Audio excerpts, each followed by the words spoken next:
The first thing Ethan noticed when he regained consciousness was the smell. Burnt ozone and copper dust. His shuttle had crashed, the hull torn apart like paper. His visor flickered as the life support system struggled to recalibrate. Outside, the alien desert glowed under two pale suns, the horizon rippling with heat and static. He staggered out, coughing. Behind him, the wreckage smoked, its emergency beacon blinking weakly. He checked the scanner. No immediate human signals, no Federation base within 200 kilometers. Just endless sand, rock, and silence until he heard the voice. Sir. It was small, trembling, not mechanical. He turned. A boy, no taller than Ethan's waist, stood barefoot in the dust. His skin shimmered faintly like moonlight on water. His eyes were large, black, and too knowing for a child's. He clutched a ragged cloth bundle against his chest. Sir, can you bury my sister? Ethan blinked, thinking he'd misheard. The wind howled softly across the plain. What did you say? The boy looked down, tightening his grip on the bundle. She's cold now. She won't wake up. I tried singing and I waited for the suns to rise, but she didn't wake up. He opened the cloth a little. Inside was another small alien. Same delicate features, same faint glow, but her eyes were closed. Her body was still, her skin turning dull. Ethan's throat tightened. He'd been a soldier once.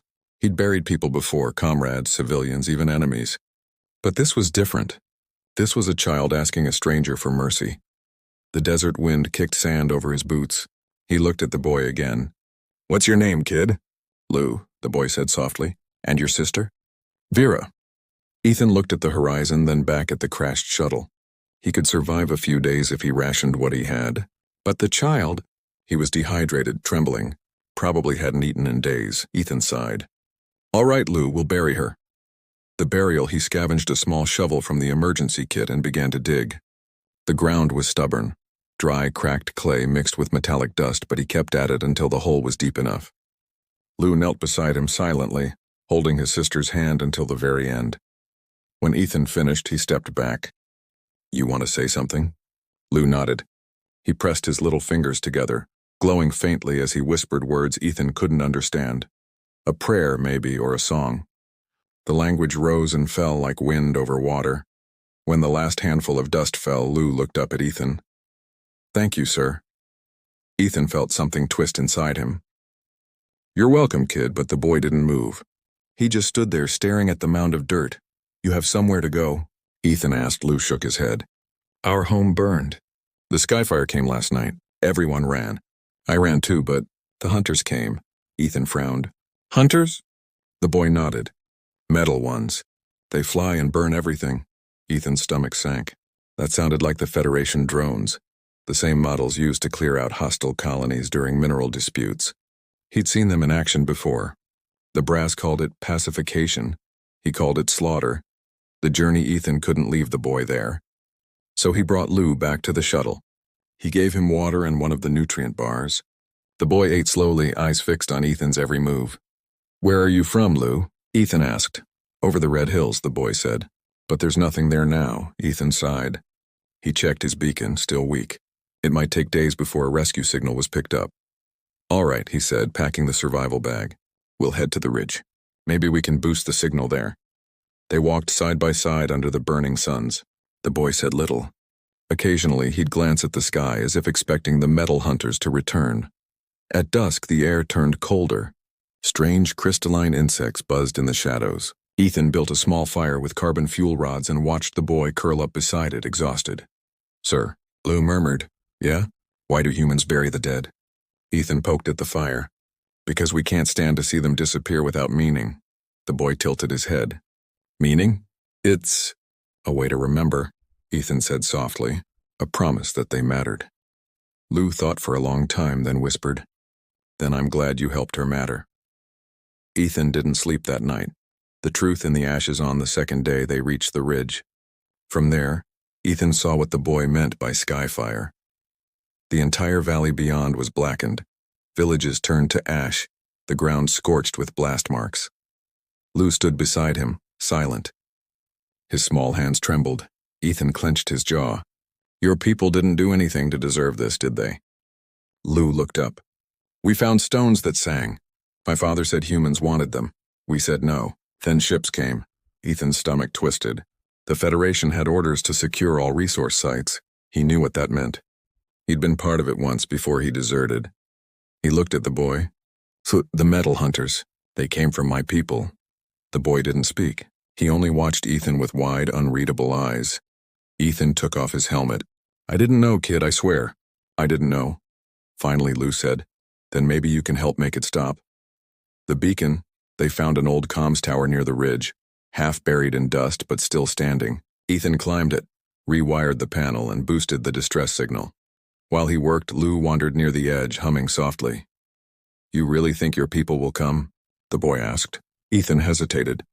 They'll come, yeah, to help. He looked down at the blackened valley. I don't know. The signal pinged green, active. Help would come in hours, but the thought didn't comfort him.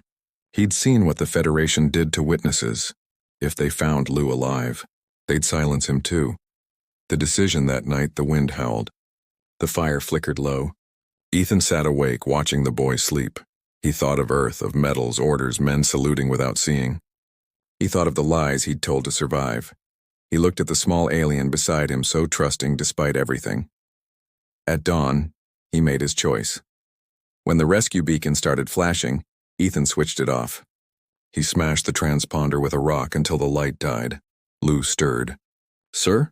We're not waiting for them, Ethan said. We're leaving. Leaving where? Ethan pointed toward the east. There's an old mining colony out there. Abandoned years ago. If we're lucky, there'll be shelter. The boy nodded quietly as if he already understood. The Cave of Songs. They reached the colony by midday. It was half collapsed, but one of the storage caverns still held power. Strange mineral crystals lined the walls, pulsing faintly like living light. Lou touched one and smiled faintly. These are the singing stones.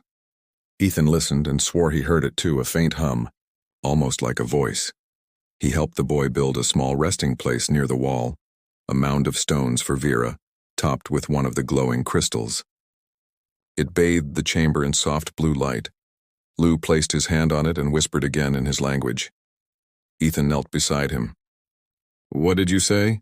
I told her that even if the stars forget us, this light will remember. Ethan nodded, his throat tight. The hunters return. They heard the drones before they saw them, the distant metallic hum that grew louder by the second. Ethan grabbed his rifle and looked out from the cavern mouth. The drones swept low over the valley, scanning for survivors. He knew their patterns. He'd been trained to deploy them. Lou clutched his sleeve. Sir, are they the ones from before? Yes, Ethan said quietly. And they can't find you. He pulled the boy deeper into the cave, into the tunnels that wound below. The drone's light beams swept across the entrance but passed on. After what felt like hours, the noise faded. Lou looked up. They didn't see us, no, Ethan said. But they'll be back. He set his rifle down. Lou, if something happens to me... The boy shook his head fiercely. No, Ethan smiled sadly. Then you have to promise me something. Keep the stones safe. They might be the last song left of your people. Lou's eyes shimmered. And you? I'll stay here a while, Ethan said. Keep the hunters away. The final promise weeks passed. They built a small shelter in the caves. Lou learned to cook, to gather the glowing roots that grew near the crystals. Sometimes Ethan would tell him stories of oceans, of rain, of a blue sky far from war. And sometimes when Lou slept, Ethan would walk to Vera's resting place and speak softly to her, as if she could hear. One night the drones returned in greater numbers. Ethan knew they'd found the shuttle wreck. He checked his weapon, reactivated the power cells, and smiled faintly. Lou woke as he was preparing to leave. Sir, where are you going? To make sure they don't come here, Ethan said. You stay hidden. You hear me? Lou's eyes filled with tears. You promised we'd stay together. Ethan knelt, putting a hand on his shoulder. We will, just not the same way. He took off his dog tags and handed them to the boy. If anyone ever finds you, tell them this belonged to a man who finally learned what it meant to protect life.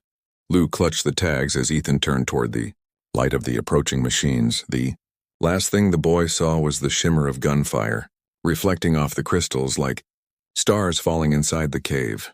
Epilogue years later, when scavengers returned to that world, they found the cave sealed by melted rock.